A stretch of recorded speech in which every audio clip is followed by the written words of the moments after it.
Good evening, everyone. My name is John Taves, and I'm the event coordinator at McNally Robinson Booksellers here in Winnipeg. We're broadcasting tonight from Treaty 1 territory, the traditional territory of the Anishinaabe, Cree, Oji-Cree, Dakota, and Dene peoples, and the homeland of the Métis Nation. We're virtually gathered here tonight to celebrate the publication of Thinking Big, A History of the Winnipeg Business Community to the Second World War by renowned Winnipeg historian James Blanchard. He's here to speak about the book, and we'll be getting to that in just a moment. But before we do, just a few housekeeping notes about how this evening will progress. In just a moment, I'll introduce your host for the evening, and then there'll be a conversation. Jim is going to talk about his book a little bit as well. And over the course of the evening, you'll have the opportunity to ask questions as well. So as they occur to you, please feel free to write those questions down in one specific place, and that would be the Q&A box, which you'll find, if you see my giant finger, just at the bottom of the screen. So just by clicking that button, you'll be able to write a question, and we'll be able to find it that much more easily. Please do feel free to talk amongst yourselves, offer any comments you might like as well. There is a chat function here, and at the end of the evening, I'll be sending that chat to all the participants so they can see all the very nice things that you all had to say. Finally, I should point out that this video is being recorded live to YouTube as well. So hello to all people viewing live on YouTube right now. The video will also remain up. So if you'd like to revisit it, or if you'd like to share it with anybody who wasn't able to join us here this evening, that link will remain active into the future. So please do feel free. Now, of course, one of the most essential parts of any book launch is the selling of the book as well. So speaking from a bookseller perspective, I just wanted to let you know that copies of Thinking Big are available from McNally Robinson Booksellers. We are open to the public once again, so feel free to come and visit us and say hello. We're always pleased to see your masked faces. You can also give us a call, and you can also order the book online. And I'll put all that information into the chat in just a moment. We do deliver locally, nationally, and internationally, and we can even courier a book to your door here in Winnipeg. So please do avail yourself of all those services to get a copy of this book in your hands. But I believe that's enough for me right now. What I'll do right at this moment is introduce your host for this evening. The host tonight is our good friend Christopher Adams, who is in his second term as the rector of St. Paul's College at the University of Manitoba. He is the author of Politics in Manitoba, Parties, Leaders and Voters, and the co-editor of Métis in Canada, History, Identity, Law and Politics. Please give a virtual welcome to the gentleman to my left, Christopher Adams. Thank you, John. And I want to say thank you to McNally Robinson. You know, many people in the audience attend many of these book events, and they're very important things for the city of Winnipeg and the broader community. So I want to thank you, John, for facilitating this event. And I want to thank the staff and managers of McNally Robinson for this. Hello, my name is Christopher Adams, and I'm very honored to welcome you to the book launch of Thinking Big, A History of the Winnipeg Business Community to the Second World War, authored by Jim Blanchard and published by Great Plains Publications. Many here tonight will know Jim through many avenues, including his trilogy regarding the history of Winnipeg, including Winnipeg 1912, Winnipeg's Great War, and A Diminished Roar, Winnipeg in the 1920s.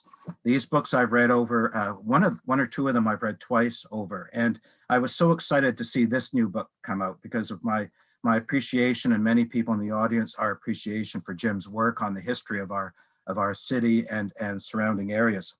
So this recent book, this is like show and tell here, Thinking Big, has a connected but different focus compared to his previous works.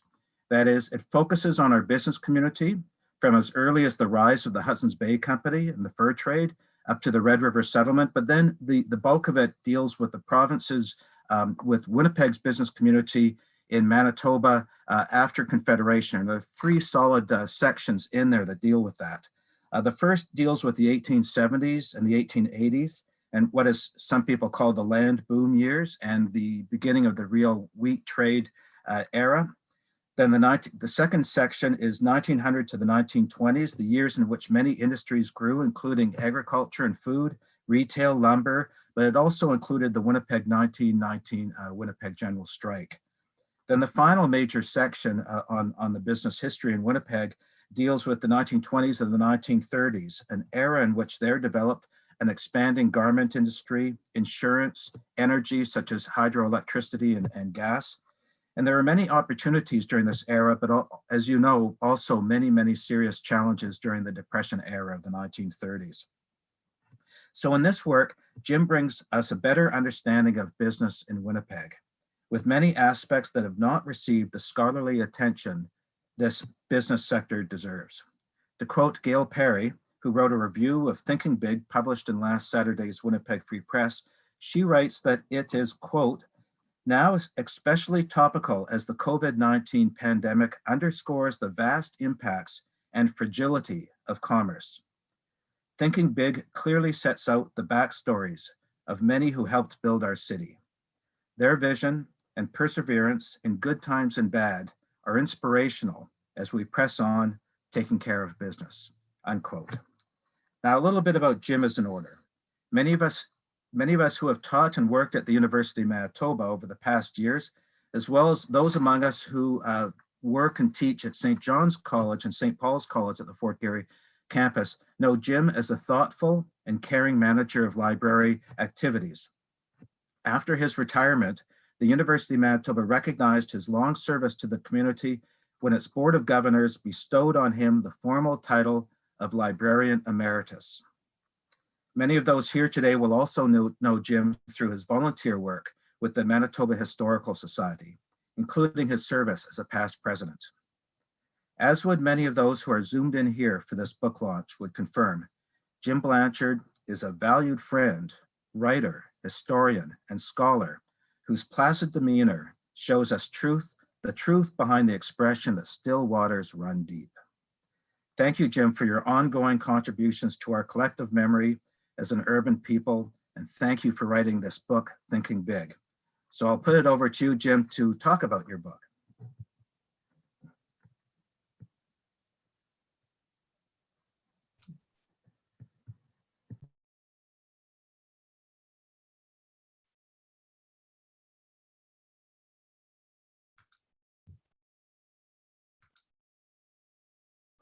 That's not me, that's John. How do I get my picture on the? Jim, you are up and live right now. Am I? You're good to go. Well, thank you very, very much, Chris, for that very kind introduction. I feel like bursting into tears. I'm touched. Thank you all for coming to this book launch. And what I'm going to do is just go through the book, and I've marked some sections that I think I'll read, and I'll say a few words about each of them. But first, before I start that, I just want to thank a lot of people, because anybody who writes a book knows that you don't do it alone. You do it with the support of all kinds of people who help you. And so I'll start with my publisher for this book, and for the staff there. They're fantastic, and they have really helped me. There's Mel Margenet, who is the publisher, I guess, and the owner, and Catherine DeBacker, who is the editor. And I've worked quite a bit with Catherine, and she's been very patient with me, because I'm kind of stupid sometimes with my writing, and she's helped me a lot. And the biggest thing she did for me was to suggest ways to organize the book, because we have dozens and dozens of businesses here, and different time periods, which was tricky. And so she gave me some really good advice about how to organize it.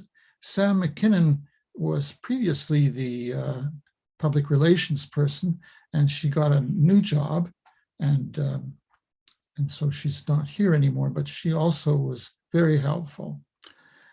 And I'd like to thank Chris Adams for once again agreeing to do this, of emceeing my book launch.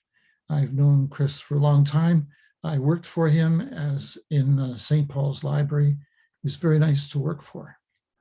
I'd like to thank John Taves for all the things he does for books and authors and all the staff at McNally Robinson, but John is the one who organizes these launches. So it's a fantastic service for writers, which if we didn't have it, I don't know how we would handle this.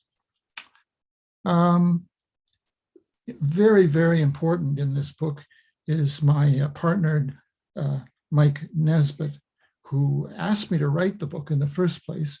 Mike is a longtime businessman in Winnipeg, and he is also the producer of a couple of very beautiful books. So he's been in the book business. And so he asked me to write it, and we met all the way through the writing process. He was very patient with me. He didn't fire me or anything. And he would always give me a nice cup of cappuccino when I went to meet him. And he made many suggestions. He asked for certain businesses and certain organizations to be covered. And so I did those things. His family is an old family here, and he knows a lot of the business people that I've been writing about. He can tell me things about events and stories about them. And he told me some stories that I couldn't put in the book, but they were good stories. So Mike Nesbitt's a key person.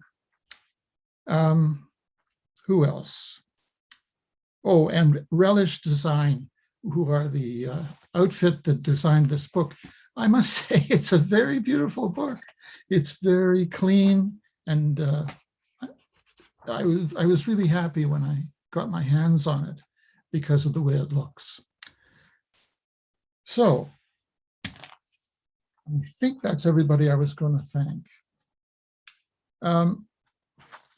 Let's start at the very beginning. I thought I would put a little bit about Indigenous people, because after all, they were here for probably 10,000 years before we showed up. And so the archaeology that they did at the Forks showed that yes, they had been meeting at the Forks, and it looks like they had been trading and doing other things, maybe making agreements. And in one case, they have discovered a 3,000-year-old site in the Forks. They didn't have a chance to do enough archaeology to satisfy me, that's for sure. There must be a lot of very interesting stuff under there. But this particular site had a huge number of artifacts. I think 80,490 objects they found at this site at this level. And it appeared to prove that people from at least 3 different cultures had met there. And they had probably been trading. And one thing they were probably trading was flint. And because people 3,000 years ago were using flint for their sharp edges of their knives and hide scrapers and so on. And the flint that came from a place just where the border between North and South Dakota was very fine and very hard and very desirable. So people would want to trade for that for sure. Now, Megan Sinclair put a little description in his column a while ago in the Free Press, which I think is very good. He described, how this kind of trade and travel might have gone on before white people came. So I'll quote, "From the north, many Cree traveled seasonally on Lake Winnipeg and south along the Red River to meet and trade with relatives. From the west, the Lakota, Dakota, and Nakota traveled east along the Assiniboine River, and while sometimes conflicting with Anishinaabe and Cree, hunted bison along the migratory path and ended up here too, at the Forks. From the south of the Anishinaabe traveled up the Red River and joined the other communities to help birth the Selkirk Treaty for one. There was probably other treaties before the whites came, of 1817, officially welcoming Europeans and eventually the Selkirk settlers. So you can kind of picture these different groups coming from different directions and meeting there.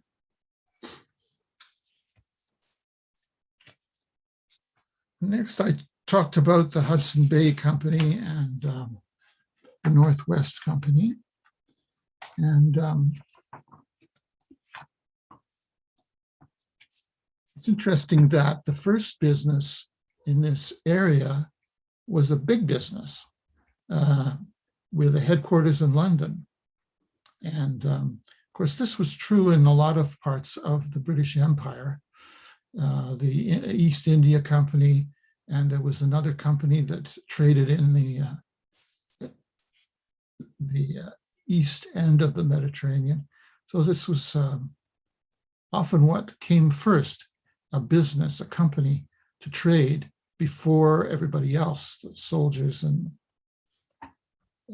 civil servants and so on. So we had the Hudson Bay Company here, and an interesting aspect of the Hudson Bay Company was that you worked for them for a term. And after your term was up, you probably went home again. But some people didn't, they stayed here. And I just wanted to read about a couple of these people who were really, I would say, the beginning of the Winnipeg business community. They weren't a big corporation. They were guys who went into business for themselves. And so Andrew Mcdermott, I'll just read a bit about him. He was born in Ireland. He was a member of an old Irish family. His people, in spite of the proud heritage, were not wealthy, and so could not send him to Europe to study the way some wealthy Catholic families did. Instead, he went to a hedge school, which was a small illegal school where Catholic youths got their education, the Catholic Church being banned from formally running schools. Mcdermott was originally hired by the Hudson Bay Company to be a writer, that is a record keeper, because he could read and write. And in 1812, he sailed from Ireland for York Factory aboard the ship carrying some of the first Selkirk settlers. So he came at the same time they did. And they taught him some Scots Gaelic on the voyage, which is, I'm sure, useful. And he got to know some of the people who would one day be his customers many years later. He worked for various parts of the company. And when he finished his term, he set up as a merchant. And the Hudson Bay Company and George Simpson, the head of the company at that time, tolerated him because he could supply things for the company that they wouldn't supply themselves. So they carried his goods in their ships, and they carried his exports because he used to export some things out of this country to go to Britain.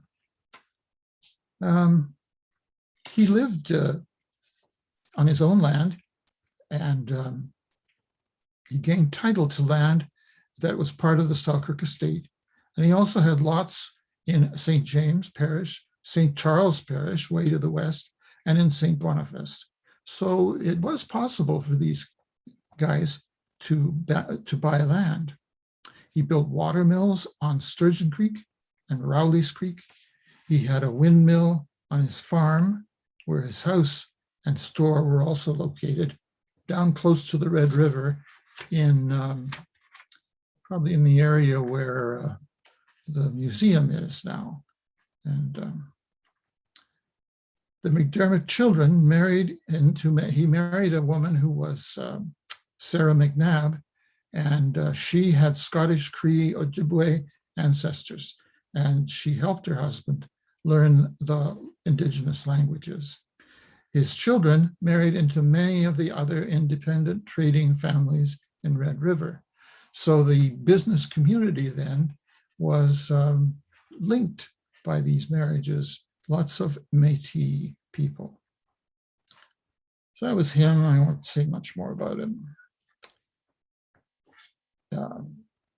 Well, when he was working and active, anybody new who came here, they'd go to him to buy things, like to buy a building or to buy supplies.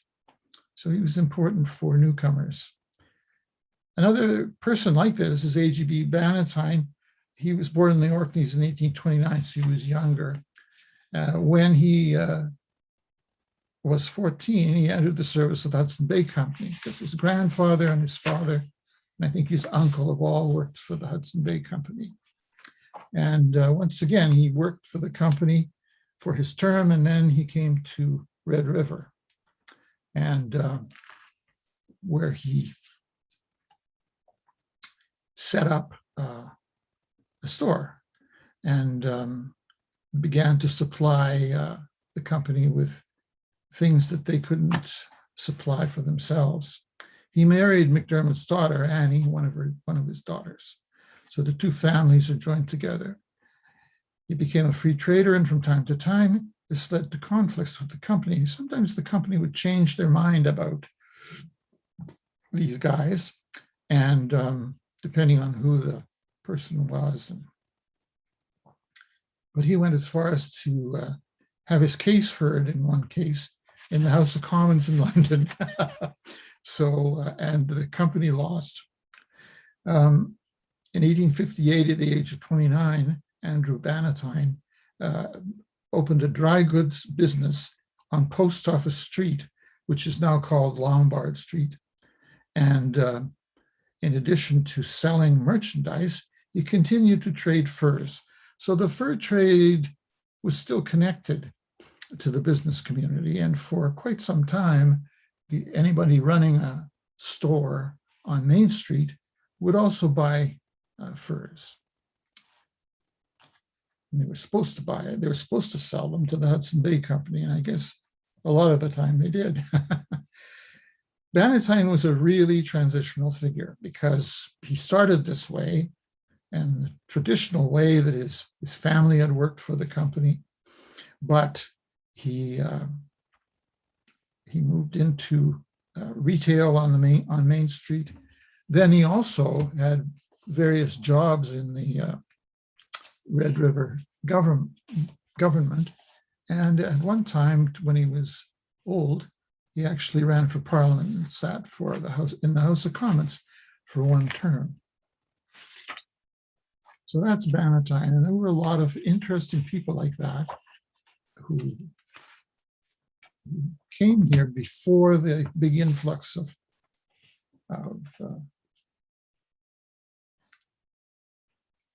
settlers. Another sort of facet of this population was the Métis fellows, who many of whom also worked for the company and who had their own businesses in those early years. And one example was James Mckay, or Jemmy, as he was called by his friends. He was born in Edmonton House, and he was the son of a Scottish-born Hudson Bay Company man. And his wife, whose mother and perhaps father had been Indigenous. So he was Métis, but he hadn't come from Scotland or any place. He came from the prairies. Family moved to Red River when he was still a boy. And James got into he was in a number of businesses, but he was in the business of shipping things. And in his case, he used Red River carts to do this.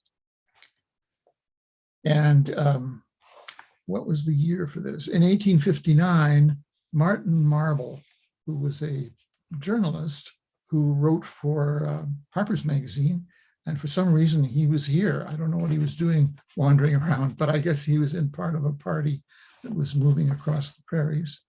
And one day they saw approaching them this huge collection of Red River carts.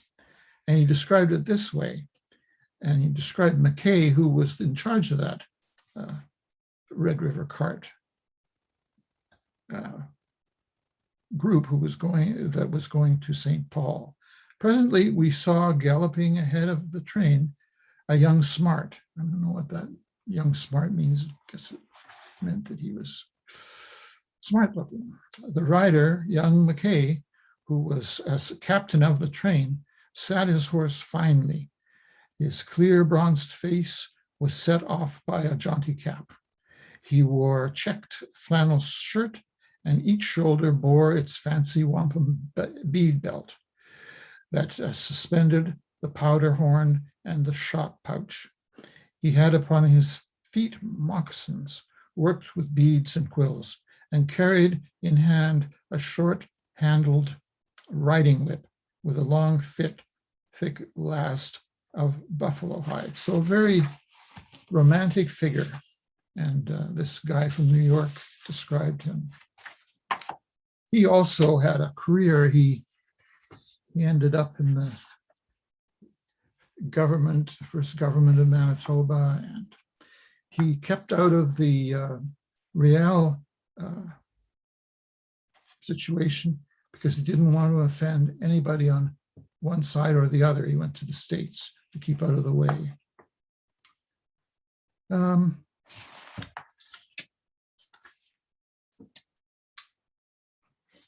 A big event in Manitoba, which maybe a lot of people don't recognize, was the arrival of a new kind of milling and hard wheat. And hard red wheat is what we're still famous for, but everybody has forgotten that. But the first hard red wheat, well, first of all, the change in milling was, milling used to always be done with stones, and stone ground wheat flour is still preferred by some people who want the nice taste of it. And but these steel sort of barrels that are used in the modern kind of stone flour milling were originally developed in Hungary, and they spread all over the place because they allowed you to make clean white flour, because you'd scrape the kernels of the wheat apart between the rollers, and then you'd use sieves and fans and to blow all the pieces of the shell and all the stuff that you have in brown bread and whole wheat bread, and it'll give you a very clean white flour, which people now maybe don't like as much. But in those days, it was a huge fad, a huge mania to get white bread. And so this spread to Winnipeg too. In the Ogilvy, when they built their mill, they made it half steel roller and half stone ground. So there was a transitional mill at first. And what this meant was it was good news for Manitoba, because hard red wheat grows well here. It's well suited to this climate. And the white wheat that everybody was using which is inferior in many ways if you want to make flour for baking, doesn't do well here at all. The Selkirk settlers tried to plant spring wheat that would stay in the ground over winter and then ripen in the spring, and didn't work, it didn't come up. But much later in the 1870s, they introduced red spring wheat. Everybody wanted the farmers to grow this stuff. In fact, they were giving it away. The CPR would give them free shipping. And the reason was that this is a very valuable product. And in the grain exchanges in England and around the world, people would pay a premium for red spring wheat. And so this is a big revolutionary thing for Manitoba. It came at exactly the right time. In the 1870s, it gave us a valuable product to export. And Manitoba wheat became famous because of its quality. And in the mark of this was that in Liverpool, they started to carry it on the board in the grain exchange as a separate line. Manitoba wheat is worth this much today. So that's an important moment. And so I went on about it for a long time. I'm sure people have enjoyed that part. Now, at this point in the 70s and 80s, another different sort of kind of merchant started to arrive. And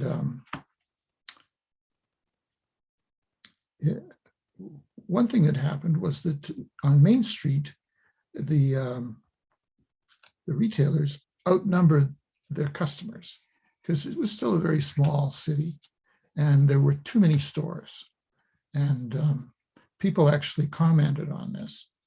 And the result was a lot of people went broke. If you look in the newspapers for those years, you can see a lot of people are selling out, having big sales. And but also people went into the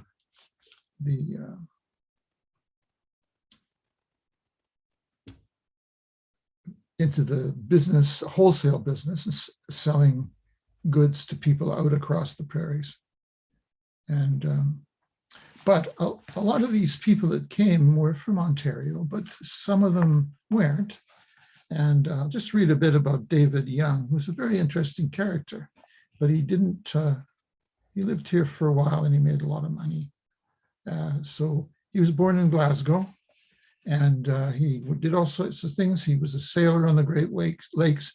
He fought in the Union Army in the Civil War. And after his discharge, he worked for in a number of cities along the Mississippi as a clerk in a dry goods store. So he had dry goods experience. He came back to Canada and came to Red River and with the Wolseley expedition as a member of the Ontario Rifles. And in Winnipeg, he went to work for John Higgins, who was one of the old timers. He'd been running a store for a long time, but he always had a partner. And I think it might have been because he couldn't read very well, but I could be wrong. John Higgins was an old timer and Young became his partner. And he made a lot of money for Higgins. The store was booming. And Alexander Begg, who was the sort of chronicler of the city in the 1870s, he said, Mr. Young, by tact, perseverance, and energy, had built up the business of Mr. Higgins from the time he entered as a clerk. He had continued to infuse new life into the business of that gentleman. The firm had several changes of co-partnership since that time, but Mr. Higgins and Mr. Young will still stick together. So, and it paid off for them. They both retired at the same time, sold up, and they each had a fortune of $250,000, which would be like $2 million in modern money. So they did okay in old Winnipeg. That was about 10 years after they went into business. And so that's that. But that was the beginning. That was the seed of the business community.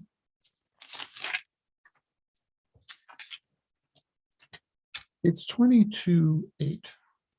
So what do you think, Chris? Do you want to, should I go on for a little bit? Why don't you go on for just a couple of more minutes, Jim, and then we'll do some Q&A. How's that? Okay, good. Okay. Well, I'll just, one of the more interesting things I learned, which I didn't know, and maybe everybody knows this, was what some of these companies did in the 30s. And the Winnipeg Electric, Great West Life, they were large corporations, but in the 30s they were almost bankrupt. The case of Great West Life, the problem was that they had always kept their reserves, which are important for an insurance company. They kept their reserves in the form of farm mortgages, because I mean, the West was booming. There were more farmers every year before the First War. And so these mortgages were like gold. And so they continued through the 20s investing in mortgages. And then around 1930, 31, the farmers, the price of wheat collapsed. And so farmers were walking away from their mortgages, or they were defaulting on their mortgages. And the banks were carrying people, lots of people, just so they could stay on the farm. And so this item to keep your reserves was no longer any good. So they slowly were changing to bonds. They bought a lot of municipal bonds. That turned to be a dead end in some cases because a lot of municipalities went bankrupt. But anyway, they got through, and they hired some new people who were more aggressive in their selling, and they added new products like group insurance, which they'd never offered before. And that was an important boost to their income. So they survived, and now, as you can see, they're an extremely successful company. But that's what they did. They had to make some big changes in the 30s, and other companies did other things, similar things, to just to keep their head above water. The book is about a lot of different companies, a lot of different people, and it's I think it touches on the big ones like Great West Life, and there was another company called North Star Oil, which I was very excited about when I discovered it. I'd never heard of it. My brother said, "Oh yeah, that was a big oil company," which was sold to the Shell. Just another typical Winnipeg thing. If you're really successful, then you sell the company to some foreign company. But anyway, it's also about little things like grocery stores. And there's quite a few people in here that I found interesting who had a store, a small store, and survived all the hard times and did all right for themselves. So yeah, I think the people will find it interesting. Thanks, Jim. I learned a lot from this book, and I'll be using it as a reference book going forward on some things relating to provincial politics back at the turn of the last century. So thanks very much for that. I have some people have posted up some questions. I have some questions as well. So Okay. I'm going to ask one or two questions, if that's all right, Jim, then I'll go to the Q&A box. And just to remind people, at the bottom of the bar of your Zoom window, there's a Q&A, and you can punch in your question in that area. So the first question is I had a whole bunch prepared, but I have one that's kind of halfway down the list. What aspect of the history of the Winnipeg business community did you find the most interesting for you to work on, and were there any surprises? Well, the thing I mentioned about how they survived the 30s was interesting, because I'd known that the way they refinanced these big companies so they will survive. And Winnipeg Electric, which owned the streetcars and also provided electricity to the city, in the 30s, they were a very good investment for Winnipeggers, but most of the important investors were down east, and which is natural. And so they had bonds and stocks that paid really good dividends, and that's why people liked them as an investment. But suddenly they were faced with having to pay out these very generous dividends, and they had the bonds coming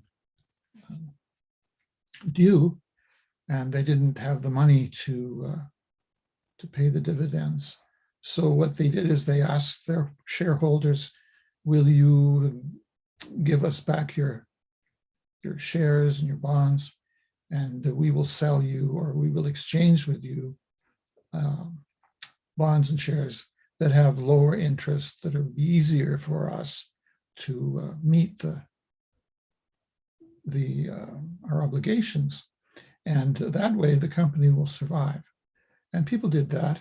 And and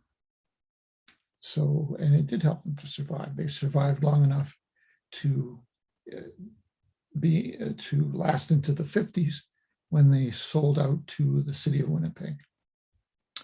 So that was the one interesting thing that I had no idea about. Great. Now, I'm going to ask one more question, then I'll go to the Q&A box. As you know, there are some archivists in the audience here, and I want you to speak a bit about the work you did in the provincial archives or any other archives for this book. Yeah. Well, with COVID, the archives were closed a lot, and their services were sort of wrecked because they weren't able to offer the same services they usually do. So I didn't actually use the, I don't know that I would have used the provincial archives a lot, but the city archives, I mean, it's very hard to do research there, and it's not the staff's fault. They do their best. They do a great job, but they're stuffed into this old warehouse out by Red River, and they don't have any room to do their work. And but I must say, they saved my bacon at the very end. I was having trouble getting photographs for the reasons I said. You couldn't select photographs in the usual way at the provincial archives. But then I discovered that the city has a big photograph collection, and they were all scanned at the correct, I don't know what it's called, but resolution. The correct version. And so you could just take them off the web and drop them into the book. So all those pictures, they were just transferred directly. Didn't have to go through a process of being rephotographed and so on. So that was fantastic. That was a big relief. So I didn't know what I was going to do about the photographs, but they helped. They came to my rescue. So I'm going to read a few questions. I think we've got 7 now in the pipe, so we'll work through those and then wrap up. Question from Muriel St. John, or St. John. Congratulations on another new book. She says, your colleagues at University of Manitoba are all very proud of you. I understand that businessman Michael Nesbitt urged you to write this book. Michael's daughter, Tracy, is my good neighbor next door. I'm curious what Michael said to you that inspired you to write this book.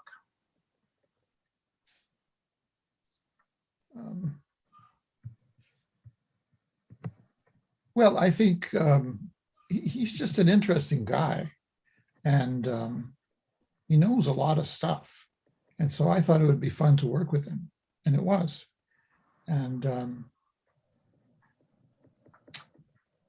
so that's it. I just liked him, and I thought, and I was right, that because he'd been in business, he'd had his own business, and he'd been working for other big businesses, that he would know lots, and he did. He could explain things to me. So he was a good partner. And he gave me coffee when I went to his house. I hope to meet him sometime. So thanks, Jim. So next question from Nigel Moore. In the period of time covered by Thinking Big, we read about the successes, but was there ever an industry into which a lot of effort and capital were invested, hoping for Winnipeg to make a name for itself, but ultimately failed? That's a good question. I can't think of any examples, actually. I think there are examples of businesses that failed, especially in the late 20s. There was kind of an upsurge of activity, and some new manufacturers, started up, and they all kind of failed because of the Depression. I guess you could say that the wheat business sort of failed. It certainly changed a lot during the 30s. Some people started to say, well, we shouldn't grow wheat anymore because it's a boom and bust crop, because of the prices are controlled outside the country. And we have a lot of competitors: Argentina, Australia, used to be Russia, and so the wheat business isn't what it used to be, but we're still growing a lot of wheat. So, but yeah, I really don't think anybody who started something and got money to start it usually succeeded in getting going. They might have failed because of economic downturns and things, of which we've had a few. Okay. And I should say, Nigel is 2/3 through your book, and he says it's fantastic. So there you go. That's very nice. Very nice. Chris Butterall has asked a couple of questions, and Christine, one of the questions you've already answered in the sense of the archives and things like that. But she says, thanks for the intro to your book. Do you look at the Eaton family for retail or the Shea family for a brewery? Well, no, I didn't look at the Shea family. I mentioned the Drurys, I think. No, I didn't. I couldn't cover everything. And towards the end, when I thought I was finished, Mike said to me, are there any dairies in that book? And I thought, oh my God, I can't do any more businesses. Yeah, the Shays are interesting, that's for sure. And the Eaton family didn't really live here. Well, some of them did, but no, I didn't mention them. They were actually... Drury Brewery, by the way, had an extension onto the old St. Paul's College building. It was called the Shea Building. So you knew Irish Catholics were building a brewery-sponsored building in our college. Really? Is that happening now? Oh, no, I'll show it to you sometime. It's an old picture from before we moved to Fort Garry campus. Oh, interesting. Yeah, they did a lot of good things. And so another question from Daniel Stone. Thanks for the book, Jim. It sounds very interesting. Would you comment on your title, Thinking Big? When did Winnipeggers think big, and does anyone here still think big? Well, I have to confess that titles are the publisher's business, and they won't let you come up with a title. I like this title. And well, I think the early people up to, I don't know when, probably the Depression, this was a little bit like Calgary here. The Winnipeggers were kind of full of themselves. And so thinking big was something they did. And I think lots of people after the war have been thinking big. But it suggests a kind of confidence and being sure of yourself that maybe we don't feel so much in Winnipeg, or some people do, but it's not something people would identify as a major trait of Winnipeggers, but it was then. I guess the word would be boosterism sometimes, eh? Yeah, for sure. And the when the labor politicians became more important, like starting in the 20s, they hated the idea of boosterism because they identified it with failures. Like in those days, there were big stretches of the prairie that were paved and had sidewalks and no houses, no buildings, because some developer had gotten ready to build his suburb. So yeah, some people don't like boosterism. Yeah. So as we're getting on to the 55-minute mark, but I have another question in the pipe here from Sandy Altner. Best wishes, Jim. I have long been a fan and student of your writings. How important were the corner grocery stores to the success of immigrants seeking a foothold? Well, I think they were very important, and that's another whole thing that you could include in this. And in the earlier years, I think we didn't have the same variety of immigrants after the Second War, I think. And right now, I mean, every corner store is run by a new Canadian. And, they're struggling along and trying to make a go of it. But there were restaurants and, corner stores. And in the North End especially, I mean, if you go down Selkirk Avenue, there's a lot of houses that have a store built onto the front of it.